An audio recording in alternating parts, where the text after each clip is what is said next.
Hi, gang, and welcome to Behind the Rhinestones. My name is Dinah Dare, and I am your host today.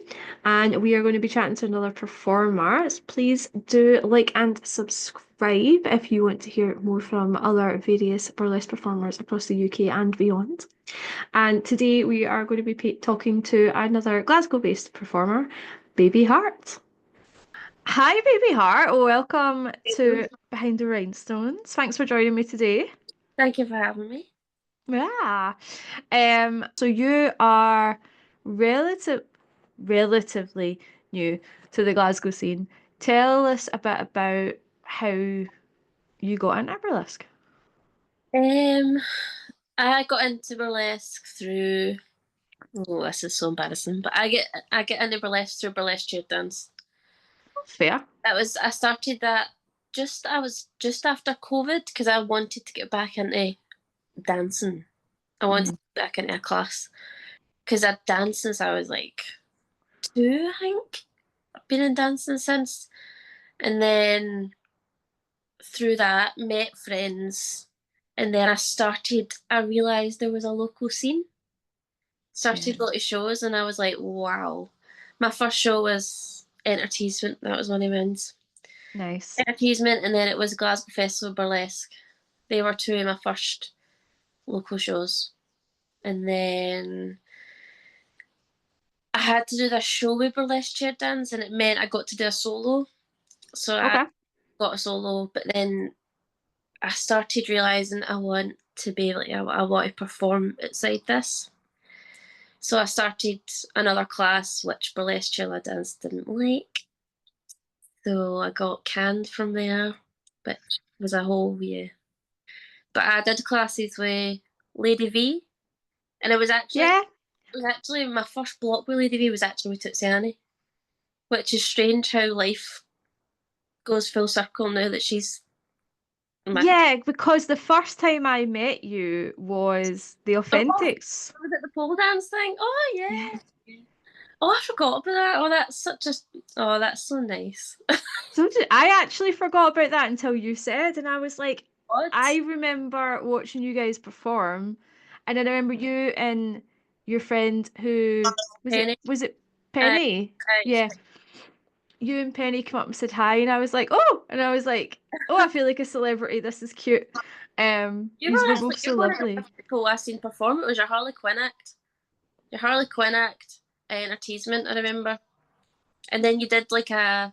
My memory is great when it comes to this stuff. I remember you did like a reverse striptease as well at the Glasgow Festival Burlesque 2022. It was at the midnight. Vultures. Yeah, Yeah, right. yeah. That act, it's not actually an act. It got created purely for that show. But I've done that act twice. Well, I remember it, so it must have been good. Yeah. That's because it was to MCR. That's why you remember I remember that. it. Remember that.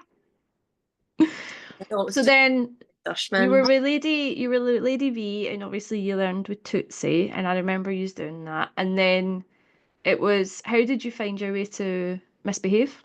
So I was with Lady V for a few months, and then I really, really, really wanted to perform. And I seen that Misbehave was doing blocks where the goal at the end was that you had to do a show and you Hmm. had to do a solo. So I ended up just saying to Penny, like, why don't we just do it? Because then it's forcing us to go out there and perform. So that's how that started. And then I continued with Lady V's for a while, but then obviously once I started performing, I just had to prioritise. I would love if I could go to burlesque classes every day, workshops every day. That would be my ideal way of life. But yeah. Yeah, not enough time, not enough hours in the day, mate. Oh yeah. So I know you said you did burlesque chair dance as a way to get back into dancing. Right. Why not just a normal dance class? Why burlesque chair dance? I don't know actually, because I'd always loved burlesque. Like I remember, I was a huge fan of Dita Von Teese.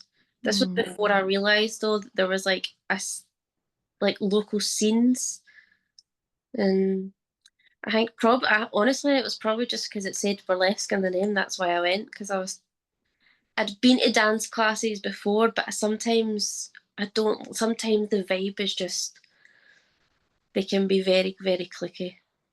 And I thought, burlesque something I've always been interested in. I mean, it's nothing like the burlesque chair dance, but it was. Love that. Your name, I called you BB Hart for the longest time because that was your Instagram name. How did, where does Baby Heart come from? Oh, this is so boring. There's. No, it's not. No, it's not. I promise it's not. It came from, so during lockdown, I had an art business, and it was predominantly for professional wrestling. That's what I did.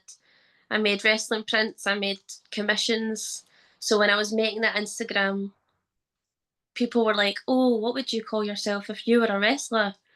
So I always thought, right, my favourite film is House of a Thousand Corpses, and Baby Firefly, that would be the persona I would love. I'd just love to be a psycho like that. So that's where the baby came from, and then Hart came from the fact that Bret Hart was my favourite wrestler. And then when I get into burlesque, I needed an Instagram account, so I just kept it. Kept Baby Hart. I love that you mentioned Baby Firefly because congratulations, you just like placed in your first competition with your Baby Firefly act. Is that right? Yeah, I would never have, not gonna lie. All my acts I have, I don't think I would have thought. Like, I was so stressed for months about this competition because of that act. And I was like, I just thought it was going to be a bit too niche. People weren't going to understand the reference, or maybe I was going to be like this total goth, and that was. But to be fair, when I had my 1-to-1 with Gina, and after that, I felt 10 times better. She made me feel a lot more. Oh yeah, Yeah. So why did you apply with that act if you thought, oh, it's going to be too niche? because I actually didn't realize that was the act you had to do. That's the best video I've got. Okay. That footage was in the panopticon, and that was the video's just it looks it. I did it justice that night. Mhm. So yeah, mm, And then they were like, oh, you need to do this act. And you were like, oh, fuck. yeah. To be fair though, it worked out for the best because it stood out. Nobody else was dry humping my skeleton, and yeah, Yeah, you don't see that every day. How was the competition? It's like chat about it, tales about it. So it was Star Search yeah. by Tawny K, right? Yeah. Booby trap burlesque down in Doncaster. It was amazing. Like considering I was so worried for months, and I remember I was the first to show up as well because it said we had to be there for 3, and like the venue was so big, and I had to get escorted everywhere, and everybody was just so nice. That's what I was worried about the most, to be honest, because I'm so used to this wee bubble that's Scotland, and I'm Mhm. so used to seeing the same performers.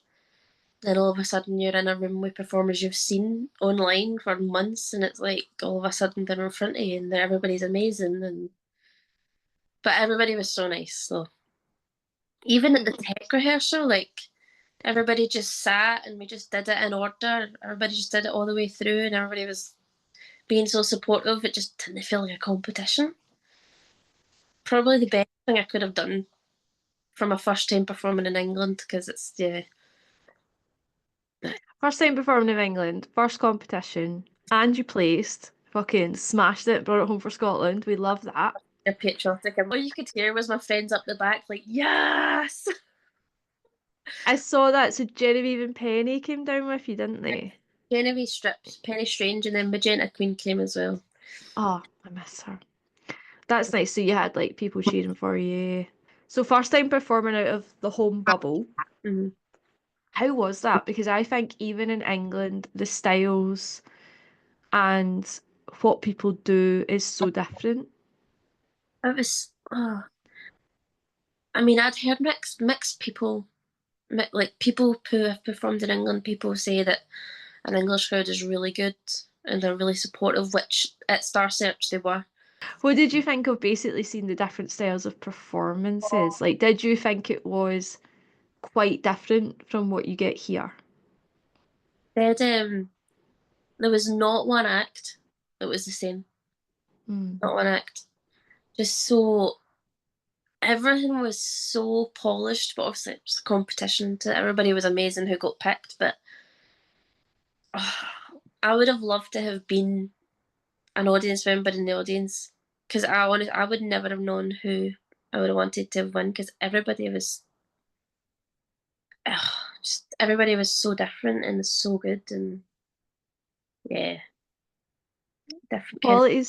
Quality is so high when you do Oh, competitions. Like it's it's good though. It's so like it's so nice being around different people and like it's so inspiring watching stuff like that. It's just you come away from it and you have all these ideas and it's great. Yeah. and you had some pretty top tier judges. Like I don't know if you know, but like Lou Sapphire was an adjudicator for Beehoff last year. Really, Yeah.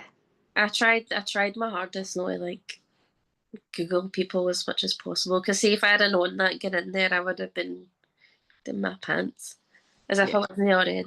Have you got itchy feet to perform a travel more? Oh yeah, it's just so nice being at a.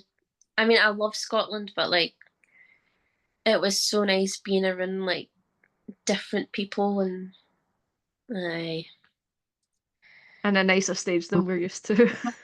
That wasn't even the big stage in there as well. That was like the second space, which was still amazing.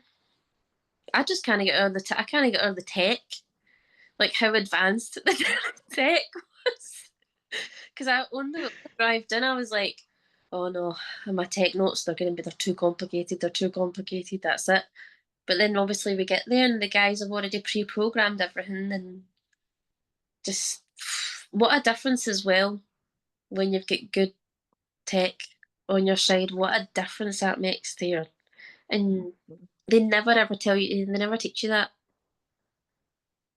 It's something that you have to pick up elsewhere or you have to learn from like someone's Patreon. So, um, Betty Bombshell's got a Patreon and she actually has a whole section about tech. Oh, Her Patreon's like that are 3 quid a fun, month. something like that. Yeah, it's like 3 quid a month, mate. So cheap. Um, and she's got a whole like a document about tech and like this is how you break up the stage and here's things to think of and she gives examples from like her own acts. And like this is kind of how I learned tech for like theatre stages was essentially going kind of being like, oh, this is sort of what I like here, do what you like. A lot of the time I'll say to my techs, um, if there's specific points that I want, I'll say here. Other than that, kind of vibe with the music. Right. Um, which tends to work. A lot of time I'll say here's the colours of my costumes because they'll know what complements. Um, but yeah, it's not something that you get taught by a teacher. And I would never have put any tech notes unless, like, it was Gina that told me to do that. And she sat with me and sat with the full act, this just under 7 minute act, and just went through every bit. And you should have lightning here, red here, white here, smoke here. And it just totally elevates it, doesn't it? Even and more. those are the recordings that'll get you the big shows. Like I my recording from Rome is what got me Ohio. My Mm-hmm. recording from Ohio is what's got me the Alps. And if you're applying for a show that's got a big stage, if they can see your act on a big stage and what it would look like with all the tech, Right. that helps them understand would it fit on our stage, would it work? Um, I know people always say send like, yeah, send like if you've only got a rehearsal tape or whatever, and yes, they do work, but there is something to be said about sending a Right. properly teched Right. recording. This is my fear because my baby firefly. How would I travel with that skeleton? Mate, you're gonna have to get one that like Like, if I put it in a case and that goes through detectors, they'll be like, "This is what I've been thinking about over the last few weeks." Like, I really have jobs. Yeah. yeah, I performing is all over the place is so much fun. I love that you've got the itch, and I think having that recording will help as well. It's good, isn't it? It's good to have goals. It's good to want like big things. What are your big goals then? But I would love to do more. I would love to be part of maybe a festival or two abroad. I say a festival or two. I would love to be in loads. You know what I mean? That way, I would love to do stuff like that. Just or like being able to like, do you know how that way some of the bigger performers they like tour places, they tour Mhm. Europe. Like that would be amazing. Being able to do that. You have such a business mind for it though, don't you? Like, You need to hustle. yeah. You need to hustle. And that's hard when you've got a day job, which you do. Yeah. So, how do you balance your day job and burlesque world? Because you are, I mean, you've been doing this for a year and a half, and you're a busy bee, mate. You're everywhere. I just I'm very, very lucky that it's basically that my dad I work for. So he obviously knows that the burlesque he knows it comes first. And if Mm. I ever like, so usually I'm in the office Monday, Thursdays, but obviously sometimes you can be doing a show on a Thursday. So he's quite good where if I'm performing on a Thursday, I get to work from home or I get to leave a wee bit earlier or I can get ready in the office to then leave. Very, very lucky. Very. Yeah. That helps. Oh But yeah. that doesn't stop you from getting tired, especially, and we don't have to talk about this, but especially you have sort of ongoing health issues. So managing the schedule that you have must be quite difficult at times. To be honest, I've had to scale back a Mm. lot this year. Had to like I've been to be fair, what this year my one of my New Year's resolutions was I wanted to be more selective and Okay. like do because there was a lot of stuff I'd done last year where I just felt horrible. It Mm. didn't bring me any joy. I was just doing it to say, or I don't know, just for the performance time, I guess. But no, trying to be more selective this year, especially because I have so little energy. I need to give it where it's yeah. Aye. So how do you select what shows you're going to do then? The what are the kind of things that you've got on your list that right, this show has this, I'm doing it. Or Mm. is it the other way? This show doesn't have this, so I'm not doing it. Yeah, but it's hard because even new shows, I might not know what a producer's like. If it's a venue, I know I've been to, or it's a, or like for Star Search, that was like a big venue. It's like a big, I don't even know. Just, so I feel like a lot of the time you can sense through emails, through messages, what it's going to be like, how organized it's going to be, and to not be scared to ask for things or to ask questions about the show so that you're not going in blind. Yeah. Basically a vibe check. Yeah. Yeah. I get that. There's shows that just give you bad juju, right? Hmm. Yeah. Pay as I well. think, Pays a yeah. Pays a big one. No. Yeah. well, she's award winning. She's to get an award winning fee. Mm. It's pay is a topic that has been prevalent in this industry since when I've started Mhm. and before. Um, and having been exposed to the American side of things, it's just as much of an issue over there. People That's don't make as much money as other people think. yeah. Um, and I do think that we have to kind of decide if what we're going to accept. So obviously we've talked about how you're like reasonably new. I say that like you've smashed this scene, mate, but having coming on as a newbie, what, a year and a half, 2 years ago, How have you found sort of how have you found coming into like the established scene? Um, well, I don't, I've been very lucky. I think I've, I've not had any really bad experiences. I mean, I've experienced people that might take more advantage of new performers, and I've been Mm. sort of not blind to that, but susceptible to it. Um, and I've definitely been susceptible to wanting stage time. So I've like done things maybe I should not done shows I shouldn't have done. That sounds terrible, Jesus Christ.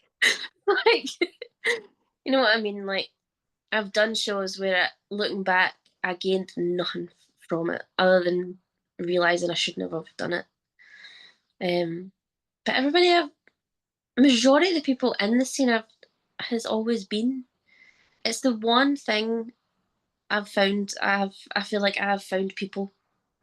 Like I've struggled to find people my whole life, and it's just been one of those things. That's just majority of the people I've met are welcoming. That's good. I think as for making mistakes with your first shows or like taking shows for stage time, been there, done that. Like you weren't around when I was new, but I took every show under the sun. Right. And there's definitely shows that in retrospect I was like, oh.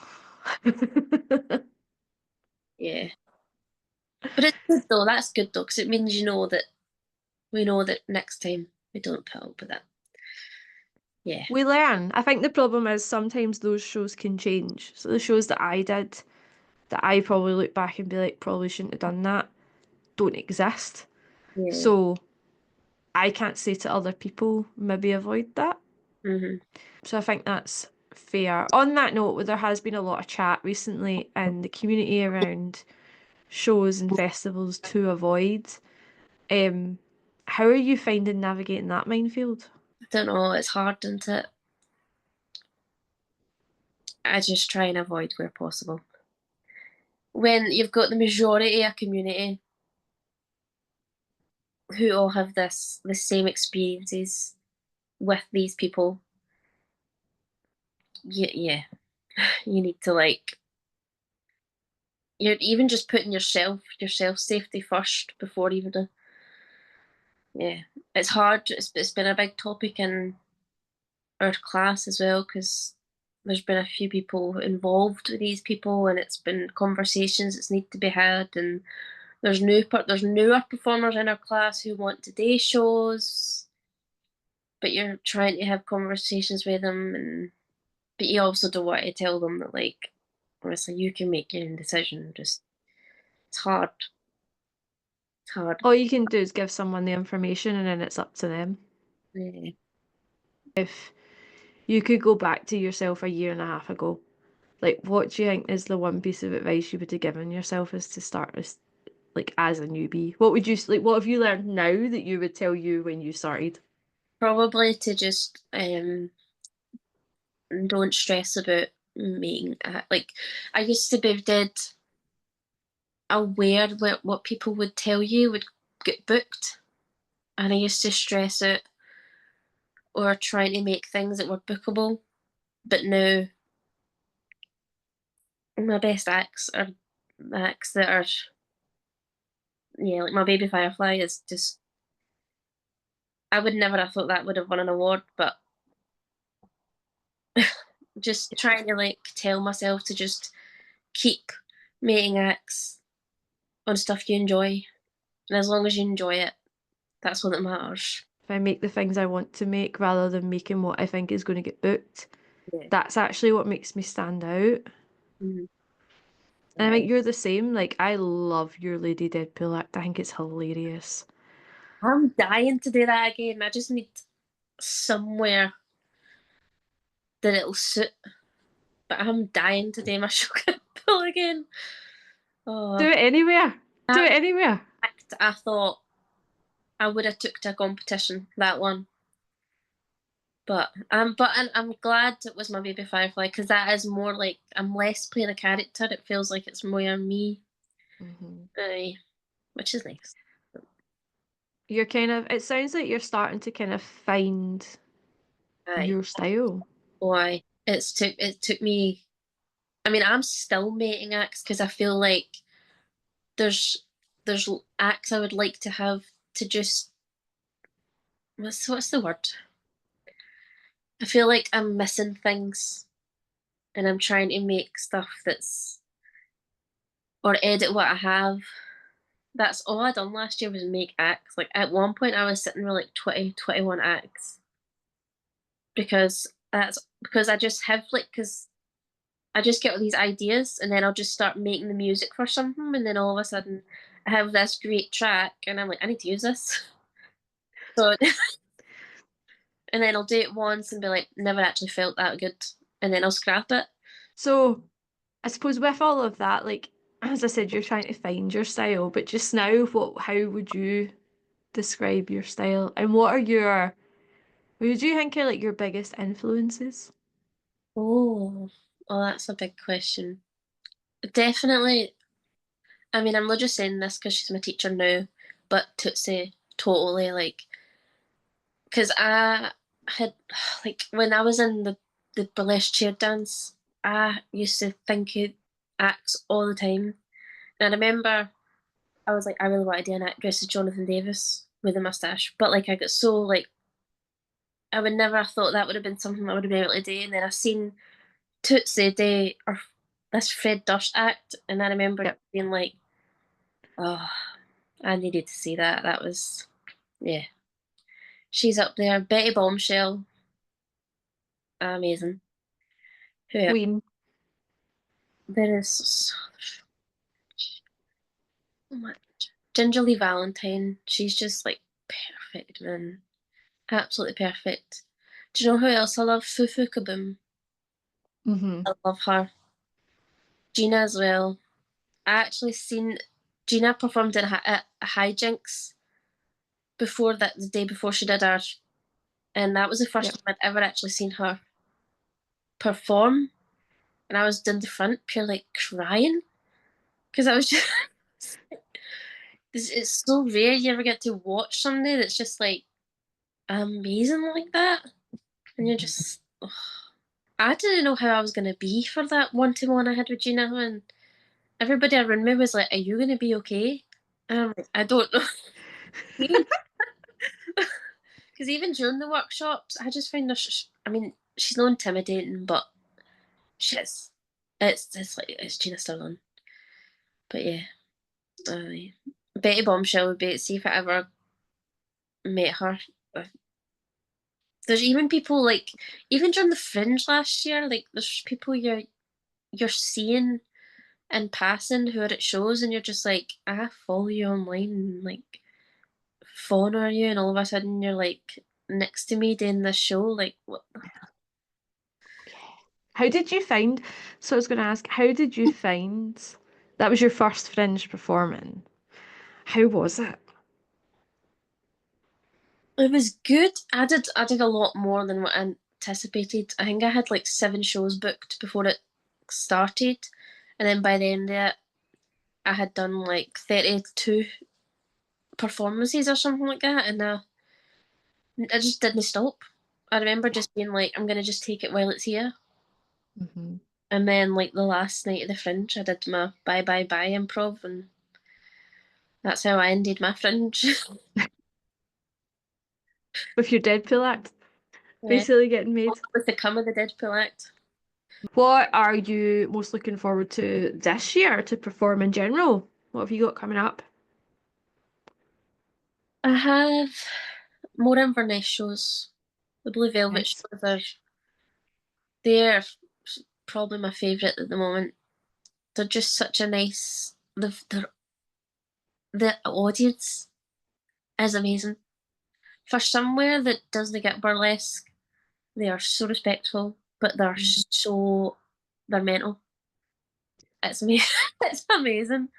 Where else? I'm doing Belladrum as well. That'll be fun. Oh, nice. That'll be yeah. Aye. That's actually right before Fringe time, I'm sure. I'm sure that's on first or It's second. usually the weekend before or the first weekend of Fringe. Well, there's that. To Nice. be honest, my biggest thing this year was that competition. That was taking up majority of my headspace, and now I can just relax. I say relax. Sit with your trophy, like.